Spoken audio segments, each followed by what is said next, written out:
Welcome to Mr. Spooky, where we dive deep into the most chilling and mysterious cases that have haunted communities for decades. If you're fascinated by true crime stories that reveal the darkest corners of human nature, make sure to hit that subscribe button right now and give this video a like to help us continue bringing you these crucial stories. Today we're exploring a case that remained unsolved for over 3 decades, involving 3 innocent children who vanished without a trace from their own backyard in broad daylight. What happened next would leave an entire community shattered and searching for answers that seemed impossible to find. The scorching summer of 1993 in Pinewood, Georgia brought temperatures that made pavement ripple with heat waves and drove residents to seek shelter on their screened porches long after sunset. The Henderson family had recently relocated to their single-story residence on Cedar Street, a tranquil residential area where the sounds of playing children bounced off house walls and everyone recognized their neighbors by sight. This represented the type of community where guardians felt comfortable allowing their youngsters to remain outdoors until street lamps flickered to life, signaling the day's end. During the afternoon of August 22, 1993, 3 young girls found themselves engaged in play within the Henderson family's backyard space. 9-year-old Sarah Henderson had extended invitations to her closest companions for what everyone anticipated would be just another typical Saturday gathering. Ashley Carter, also 9 years of age, resided merely 3 houses away along the same block and had become Sarah's inseparable friend throughout the entire summer vacation period.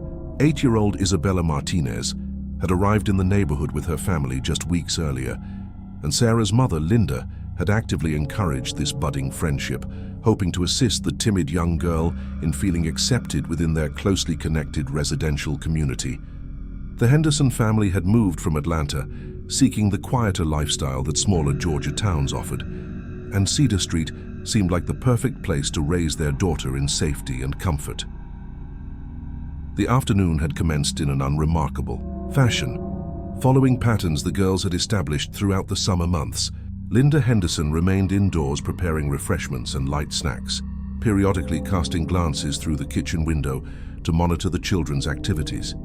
They were immersed in a game they had created themselves, which they called Mystery Solvers, involving concealment behind the massive magnolia tree that towered over the backyard and exchanging whispered discussions about imaginary investigations they were conducting. The tree, which appeared to be at least 8 or 9 decades old based on its size, offered ideal cover with its drooping branches laden with glossy leaves and its substantial trunk that could hide all 3 girls simultaneously.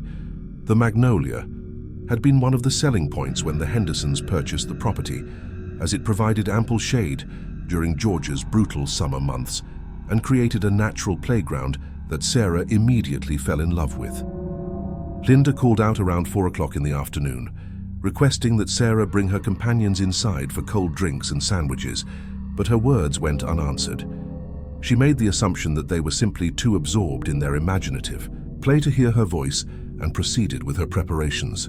When she directed her attention to the window once more approximately 20 minutes afterward, the yard seemed completely deserted. The absence of noise registered as peculiar in her mind, as these 3 girls were rarely silent for extended periods. Linda's initial reaction was mild annoyance rather than concern, thinking perhaps they had wandered to the front yard without permission, which was against the household rules she had established when they moved in. Linda exited the house through the back door, anticipating discovering them concealed somewhere within the fenced perimeter of their property. She vocalized their names multiple times, her voice projecting across the neighboring yards where other families were enjoying their Saturday afternoon. The sole reply came from the distant mechanical hum of cooling units and the rustling sound of tree branches swaying in the minimal breeze that offered little relief from the oppressive heat. She traversed the entire boundary of their secured yard, investigating behind decorative bushes, around the detached garden shed, and near the children's swing set that had been installed just weeks after they moved in. Absolutely nothing appeared out of place, except for the girls' absence.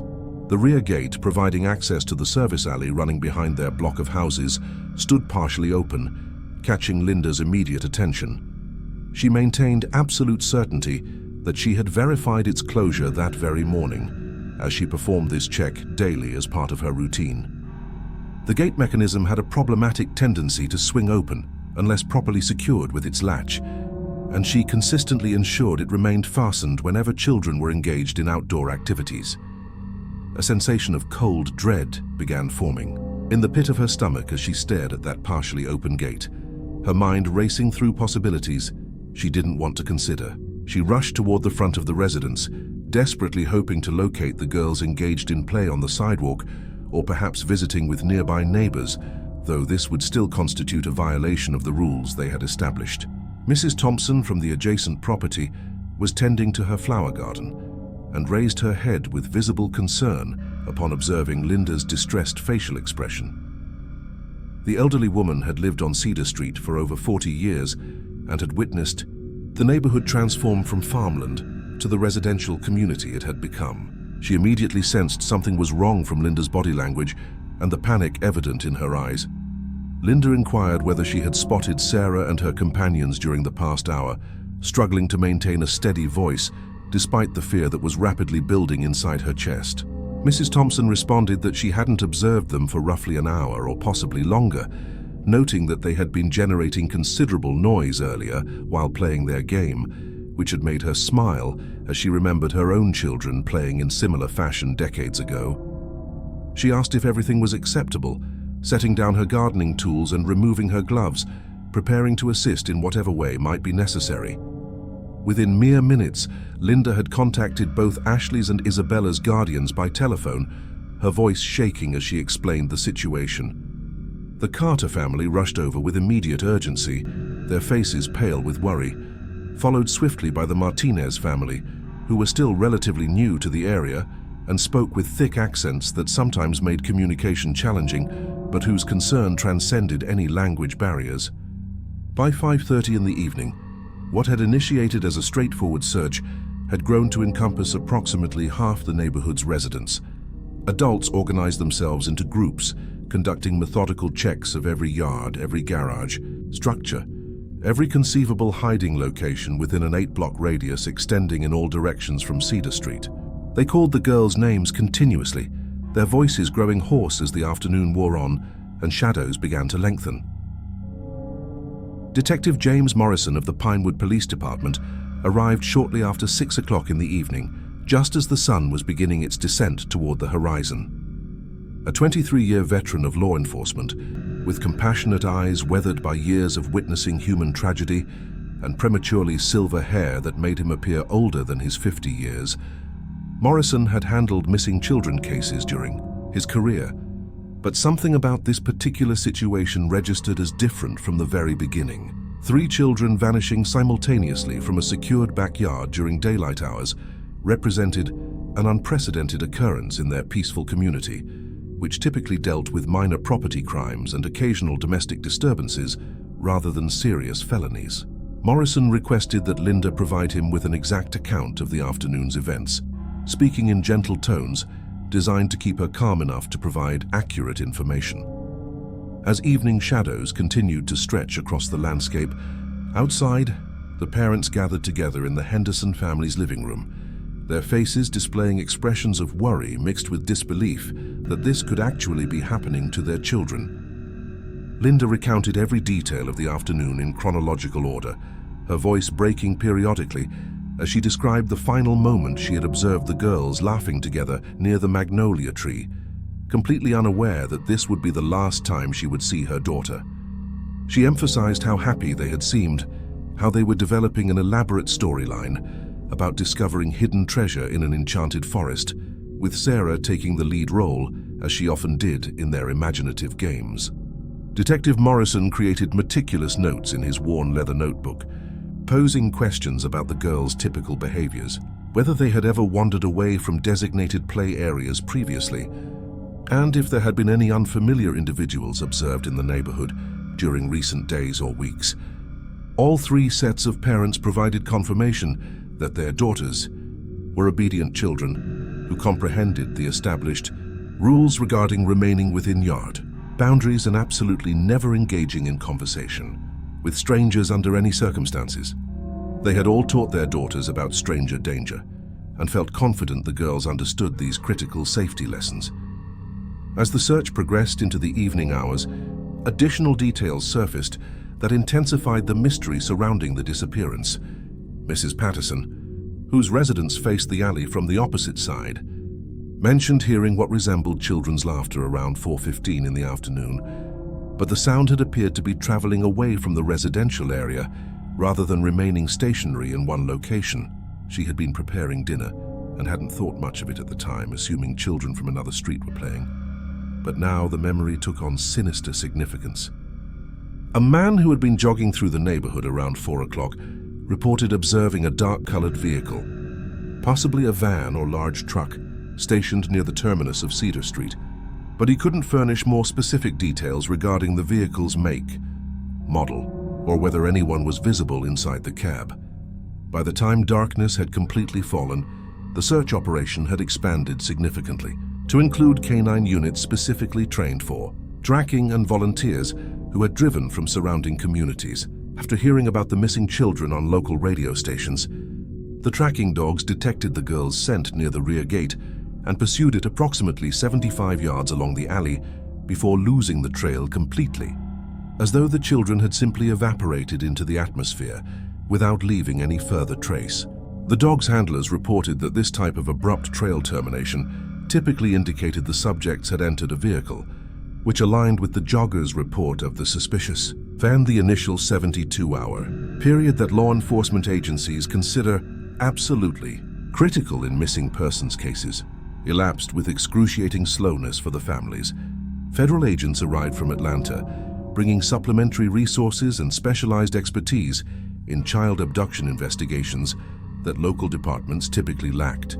They established a command center in the Pinewood Recreation Center and commenced conducting comprehensive interviews with neighbors, family members, and anyone who had been present in the general area that Saturday afternoon. Despite their concentrated efforts, utilizing techniques refined over decades of similar investigations, the case yielded distressingly few concrete leads or actionable evidence.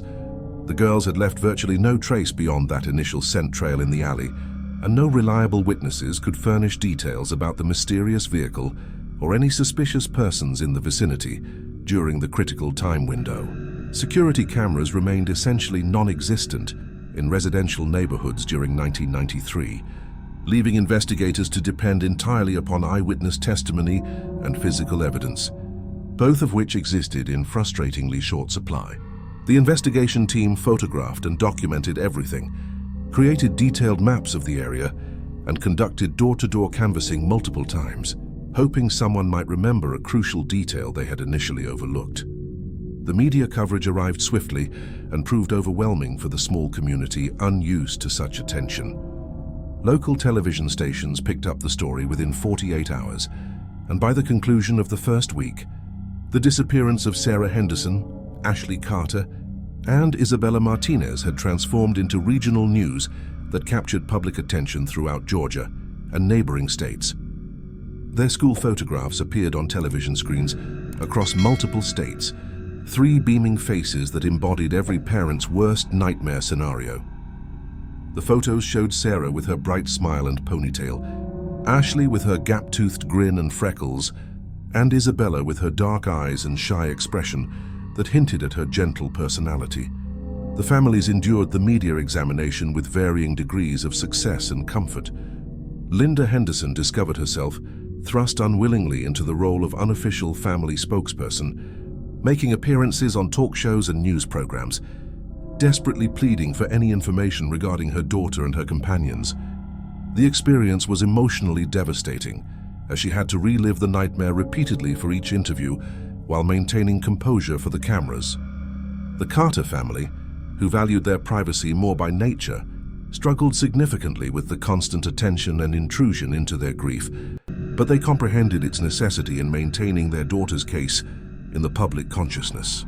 The Martinez family, still adjusting to life in their new community and country, found the experience particularly overwhelming, with language barriers occasionally complicating their interactions with reporters and investigators. Though they participated in every press conference and interview requested of them, As weeks transformed into months without any breakthroughs, the investigation gradually began to decrease in intensity, despite the family's desperate protests and pleas for continued active searching. Detective Morrison continued working the case with dedication that went beyond his official duties, but with no new leads materializing and no evidence of criminal activity beyond the girls' unexplained absence, the department faced pressure to allocate limited resources to other pressing matters. The case remained officially open in the department's files, but active daily investigation ceased after approximately 8 months when all viable leads had been exhausted. The impact on the Pinewood community proved profound and enduring, changing the fundamental character of the neighborhood. Parents began restricting their children's outdoor activities more severely, implementing curfews and supervision requirements that hadn't existed before, and the easy trust that had characterized the neighborhood dissolved into suspicious glances at strangers and locked doors even during daylight hours. Property values experienced decline as multiple families relocated away, seeking fresh starts in communities untouched by such tragedy where they might feel safe again.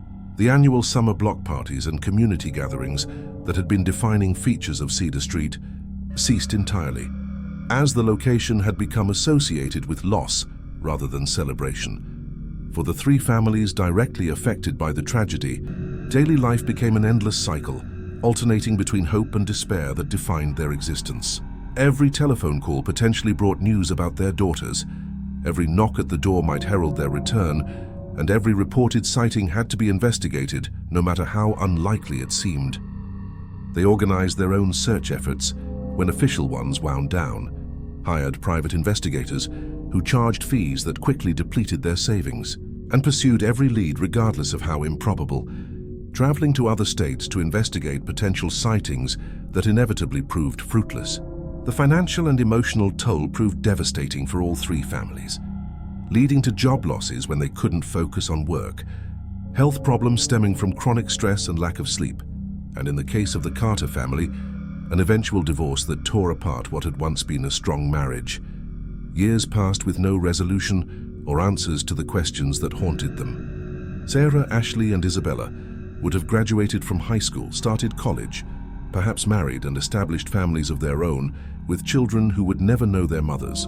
Their families aged dramatically under the weight of not knowing what had happened, their grief complicated by the absence of closure that even death might have provided, existing in a liminal space between loss and possibility that colored every single aspect of their daily lives. Birthdays and holidays became particularly painful, marked by the absence of the children who should have been present to celebrate these milestones. The case became a cautionary tale frequently referenced in parenting books and child safety seminars conducted throughout Georgia and beyond. It influenced local and state legislation regarding alert systems for missing children and community notification procedures that hadn't existed in 1993. But for those who lived through the tragedy, who searched the surrounding woods and distributed thousands of flyers and answered identical questions from investigators year after year, it remained a wound that never fully healed regardless of how much time elapsed. Detective Morrison retired in 2015 after more than 4 decades in law enforcement, but he never stopped thinking about the 3 girls from Cedar Street who had vanished on that sweltering August afternoon. He maintained copies of their case files in his home office, occasionally reviewing the accumulated evidence when new investigative techniques emerged in forensic science, or when similar cases appeared in the news that might provide insights. He had investigated countless cases during his lengthy career, but Sarah, Ashley, and Isabella haunted him in ways that other cases did not, their faces appearing in his dreams and their names never far from his thoughts. The summer of 2020 marked the 27th anniversary of their disappearance, a grim milestone that attracted brief renewed media attention. Linda Henderson, now in her late 50s and dealing with her own health challenges, still resided in the same house on Cedar Street, though most of her original neighbors had long since relocated to other areas. She maintained Sarah's bedroom in exactly the same condition it had been in 1993, a shrine to the 9-year-old who had vanished on that Saturday afternoon, with posters still on the walls and stuffed animals arranged on the bed, just as her daughter had left them. The magnolia tree in the backyard had grown even more massive over the decades, its branches now extending far enough to scrape against the roof of the house during windstorms, and Linda often sat beneath it remembering the sound of her daughter's laughter. It was during the renovation of an abandoned warehouse facility on the outskirts of Pinewood that summer that everything suddenly changed in ways no one could have anticipated. The building, which had housed a modest electronics and appliance repair business during the 1980s and 1990s, was being converted into modern loft apartment units to capitalize on the growing trend of young professionals seeking affordable housing in smaller communities. Construction workers clearing out debris from nearly 3 decades of abandonment and neglect discovered a deteriorating cardboard box concealed behind a false panel in what had previously been the shop's storage room. Inside the box were numerous cassette tapes, their labels marked in small, meticulous handwriting that had faded but remained legible. Most of the tapes contained what appeared to be recordings of children's television programming and radio shows from the early 1990s, seemingly random collections of entertainment content. But 3 tapes located at the bottom of the box bore labels that caused the construction foreman's blood to turn cold and his hands to shake as he read them. The tapes were labeled Sarah, Ashley, and Isabella, with the date August 22, 1993, written beneath each name in that same careful script. The foreman immediately ceased all work at the site and contacted the Pinewood Police Department, recognizing the names from the famous case that had occurred when he was just a teenager. The tapes were turned over to Detective Rachel Edwards, who had inherited the cold case files when Morrison retired 5 years earlier. Edwards, a thorough investigator in her mid-30s who had studied the case extensively upon receiving it, had reviewed the case files multiple times over the years, searching for overlooked details or new angles to pursue, but had never identified any fresh avenues for investigation. The discovery of the tapes represented the first concrete physical evidence to emerge in over 27 years, offering hope for answers that had seemed impossible. The electronics repair shop had been owned and operated by Robert Caldwell, a reclusive individual in his early 50s who had run the business alone from 1987 until his death in 1998. Caldwell had lived in a cramped apartment located above the shop and had no known family members or close friends according to business records. When he died of an apparent heart attack, the building's ownership had transferred to a distant relative, residing in another state, who had simply boarded up the property rather than deal with the considerable expense and effort of clearing it out and selling it. The building had sat vacant and deteriorating for over 2 decades before developers finally purchased it for renovation. Detective Edwards initiated research into Caldwell's background, discovering that he had relocated to Pinewood in 1985 from Savannah, where he had worked for a larger consumer electronics company. His employment records indicated no criminal history or arrests, and none of the few neighbors from 1993 who still lived in the area could recall anything particularly suspicious about him or his behavior. The shop had been located approximately 3 miles from Cedar Street, close enough to fall within the expanded search radius that had been established after the girls disappeared, but far enough away that it might not have received the intensive scrutiny that closer locations had. Undergone during the initial investigation, the responsibility of listening to the tapes fell to Edwards and federal agent Karen Walsh, who had been summoned due to the federal jurisdiction over child abduction cases that crossed state lines or involved certain criteria. They established equipment in a secure room at the police station, both women steeling themselves emotionally for what they might hear on recordings that had remained hidden for nearly 3 decades. The first tape, labeled Sarah, contained 53 minutes of audio that would forever alter their understanding of what had transpired on August 22, 1993. The recording commenced with the sound of a heavy door opening and closing, followed by muffled voices and what unmistakably sounded like children crying and whimpering in fear. Then, clearly audible despite the inferior audio quality of the aging cassette tape, came Sarah Henderson's voice, frightened but attempting to sound brave as she had always tried to do. She pleaded for them to be allowed to go home, explaining that their parents would be looking for them and would be worried. An adult male voice, deliberately distorted and difficult to identify with certainty, responded that they were going to remain there for an extended period and needed to be well-behaved girls and comply with exactly what he instructed them to do. The conversation continued for several agonizing minutes, with the man asking the girls their names, ages, and detailed questions about their families and home lives. Sarah, Ashley, and Isabella answered his questions in small, scared voices, but remained compliant, likely hoping that cooperation would lead to their release. The remainder of the tape consisted primarily of the girls conversing among themselves, attempting to comfort each other and formulating plans for potential escape that revealed their youth and innocence. They described being confined in a small, dark room with no windows, and mentioned hearing the man working on something that produced electronic humming sounds, consistent with repair equipment.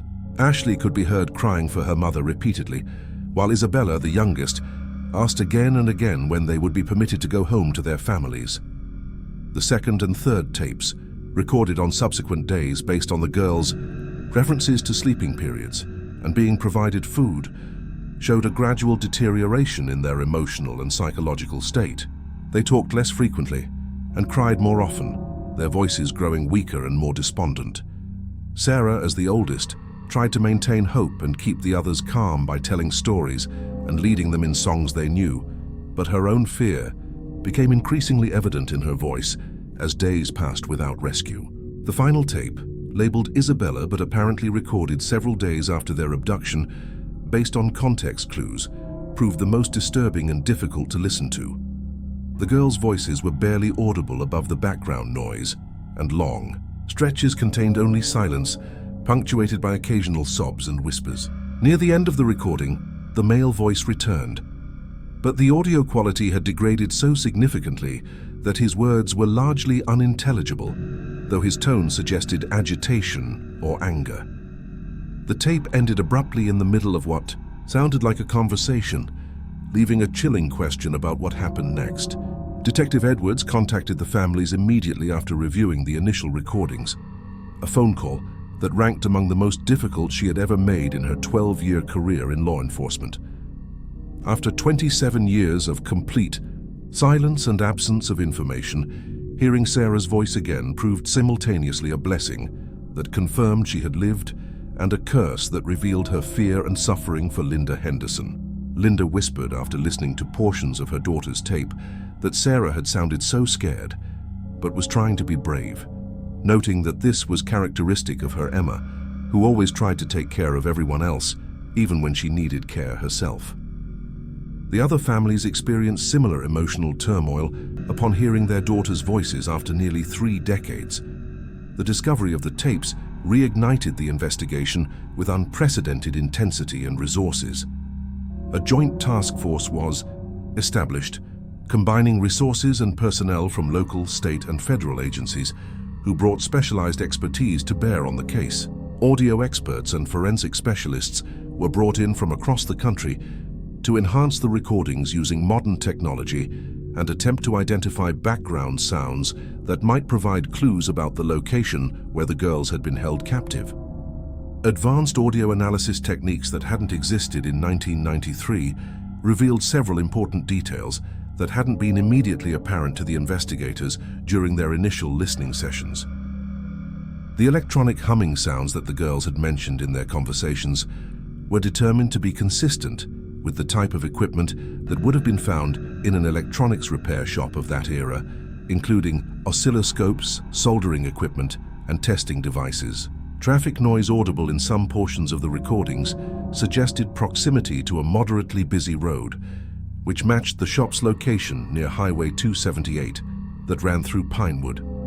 Most significantly for the investigation, voice analysis experts, utilizing sophisticated software, determined that the adult male voice belonged to someone with a slight regional accent, consistent with coastal Georgia, and a speech pattern indicating a man in his late 40s or 50s. The renewed investigation also uncovered information that had been overlooked or unavailable during 1993. Robert Caldwell's former employer in Savannah, when contacted by investigators, revealed that he had been terminated from his position for inappropriate behavior around children who visited the store with their parents seeking repairs or purchases.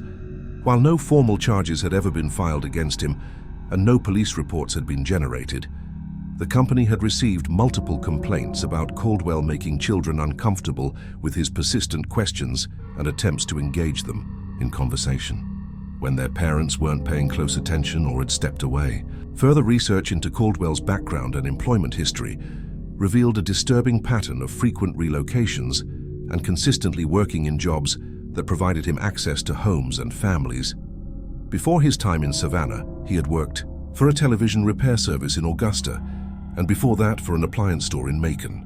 In each location, he had lived alone with minimal social connections, fitting the profile of someone who deliberately avoided scrutiny while maintaining strategic access to potential victims. His work as a repair technician gave him legitimate reasons to enter homes and observe family routines. The investigation took on renewed urgency as detectives realized they were dealing with evidence of a crime that had gone undetected for over 27 years. The warehouse facility where the tapes had been discovered was thoroughly searched by forensic teams, yielding additional evidence, including children's clothing, that appeared to match descriptions of what Sarah, Ashley, and Isabella had been wearing on the day they disappeared, along with other items that suggested the storage room had been used as a confinement space. Federal behavioral analysts constructed a detailed psychological profile of Robert Caldwell based on the tapes, the physical evidence, and his background. They concluded that he had likely been planning the abduction for an extended period, possibly watching the girls and learning their routines and habits before acting on his impulses. The fact that he had recorded their voices suggested a desire to preserve the experience for future replay, which was consistent with certain types of predatory behavior documented in criminal psychology literature. The question that continued to haunt investigators and torment the families was what had happened to the girls after the recordings ended. The tapes provided clear evidence that they had been alive for at least several days after their disappearance, but offered no definitive clues about their ultimate fate or current location. Ground-penetrating radar technology was deployed to search the area surrounding the former electronics shop and several properties Caldwell had been associated with over the years, but no human remains were discovered, despite extensive searching. As news of the tape discovery spread through media channels, it rekindled intense media interest in the case that had captured regional attention decades earlier. The now adult children who had lived in Pinewood during the summer of 1993 came forward with memories that had seemed insignificant at the time, but took on new and sinister meaning in light of the evidence. Several individuals recalled seeing Robert Caldwell's repair van in their neighborhood during the weeks before the disappearance, often parked in locations where he could observe children at play without drawing attention to himself. The families of Sarah, Ashley, and Isabella found themselves once again thrust into the public spotlight, but this time with concrete evidence that their daughters had survived the initial abduction and had been alive for days afterward. The knowledge proved both comforting in confirming their daughters had lived and torturous in confirming they had been frightened and suffering while calling for help that never arrived. Linda Henderson, now facing her own serious health challenges, including heart problems she attributed to decades of stress, struggled profoundly with the emotional impact of hearing her daughter's voice after so many years of silence and wondering. She told reporters in a televised interview that for 27 years she had wondered constantly if Sarah had been scared, if she had called for her mother, and now she knew Sarah had been brave until what they presumed was the end. She noted that Sarah had been trying to take care of her friends and keep their spirits up, even when she was the one who needed comfort and protection most. The investigation into Robert Caldwell's activities expanded beyond Pinewood as authorities sought to determine if he had been responsible for other disappearances or crimes in locations where he had lived and worked. Cold case files from areas throughout Georgia and neighboring states were reopened and re-examined for potential connections. While no direct connections were definitively established to other cases, several unsolved disappearances shared similarities in methodology and timing that warranted further investigation and analysis. The electronics equipment found in Caldwell's former shop was subjected to advanced forensic analysis using techniques that hadn't existed in the 1990s, revealing traces of DNA that matched samples provided by the families of the three girls. This physical evidence, combined with the audio recordings, provided prosecutors with what they assessed would have been more than sufficient evidence to charge Caldwell with kidnapping, unlawful confinement, and potentially other serious felonies if he had still been alive to face justice. The discovery also prompted significant changes in how missing children cases were handled in Georgia and numerous other states that studied the case. The fact that crucial evidence had remained hidden and undiscovered for over 27 years highlighted the critical importance of thoroughly searching all properties within significantly expanded radius areas around disappearance sites, not merely focusing on the most obvious or convenient locations. For the Pinewood community, the revelation about Robert Caldwell brought a complex mixture of relief and renewed grief that affected residents in different ways. The knowledge that the perpetrator was deceased provided some measure of closure and eliminated any possibility of him harming other children. But it also meant that countless questions would forever remain unanswered, and justice could never truly be served. Parents who had lived with guilt for nearly 3 decades about not somehow protecting the three girls found some comfort in learning that they had been dealing with a calculating predator who had planned his crime carefully and deliberately exploited their community's trust and openness. The summer of 2021 marked 28 years since Sarah, Ashley, and Isabella had vanished from the backyard on Cedar Street on that scorching August afternoon. Their families, now united by decades of shared grief and the recent discovery of the tapes that had reopened old wounds while providing some answers, organized a memorial service in the Pinewood Community Church. The same building that had hosted prayer vigils during the initial search now hosted a celebration of 3 young lives cut tragically short and a community's refusal to forget their names or their stories. Detective Morrison, now in his late 70s but still mentally sharp and emotionally invested in the case, attended the service along with many of the original investigators who had worked the case in 1993. He had spent recent months working closely with current investigators to review every aspect of the original case in light of the new evidence, identifying areas where different approaches might have yielded results. While he found some comfort in finally understanding the basic outline of what had happened to the girls, he struggled with the knowledge that Robert Caldwell had been operating his business just miles from the search command center, while investigators had focused their efforts elsewhere. During his remarks at the memorial service, Morrison reflected that they had done everything they could with the resources, technology, and knowledge they had available at the time. But these girls had deserved justice, and their families had deserved answers much sooner. The fact that they were only getting those answers nearly 3 decades later was something he acknowledged he would carry with him for the rest of his life, a burden shared by many officers who had worked the original case. The memorial service also served as a launching point for the Sarah, Ashley, and Isabella Foundation, established by their families to support other families dealing with missing children cases and to fund research into investigative techniques. The Foundation's mission includes funding for advanced forensic techniques and technologies, supporting extended searches of cold case sites that might yield overlooked evidence, and providing resources and emotional support for families navigating the complex intersection of grief, hope, and uncertainty that characterizes these devastating situations.